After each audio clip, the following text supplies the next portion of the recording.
ත්‍රිවිධ හමුදාව අපහසුතාවට පත් කිරීම සඳහා ඇතැම් බලවේග මේ වන විට ක්‍රියාත්මක වන බව පාර්ලිමේන්තු මන්ත්‍රී විමල් වීරවංශ මහතා අද පාර්ලිමේන්තුවේදී හෙළි කළේය.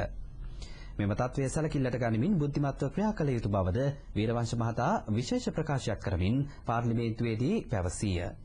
ගරු විමල් වීරවංශ මන්ත්‍රීතුමා, ගරු කතානායකතුමනි, මිනිමරු බෙදුම්වාදී කොටිත්‍රස්තවාදයට එරෙහිව රජයේ හමුදාව ඉමහත් කැපවීම අතින් ජයග්‍රහණ ලබමින් ඉදිරියට යමින් සිටින බව පැහැදිලි සත්‍යයකි.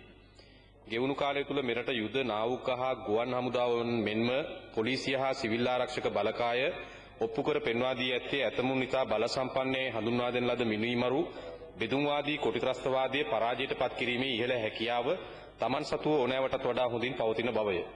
පසුගියදා ශ්‍රී ලංකා ගුවන් හමුදාව විසින් කොටි සංවිධානයේ දෙවන ප්‍රධාන නායකයා වූ පසුව කොටිත්‍රස්තවාදීන් විසින් බ්‍රිගේඩියර් නැමැති පට්ටමකින් හඳුන්වන ලද්දා වූ SP තමිල්සෙල්වම් නැමැති සිනහසෙන ත්‍රස්තවාදියා ඇතුළු පිරිසක් සිටිය කඳවුරකට ප්‍රහාර එල්ල කර ඔවුන් ඝාතනය කිරීමට සමත් වීමෙන්ම පෙනී යන්නේ මේ බවය. ශ්‍රී ලංකා ආරක්ෂක හමුදාවන් මේ සමත්භාවය පෙන්වමින් ඇති නිසාම ඒට එරෙහි කුමන්ත්‍රණකාරී මෙහෙයුම්ද අද උත්සන්න වී තිබේ. ඒ බව මේ ගරු සභාවේ අවධානයට ලක් කිරීම මහජන නියෝජිතයන් වශයෙන් අප සතු ජාතික වගකීමක් ඉටු කිරීමකයි මම විශ්වාස කරමි.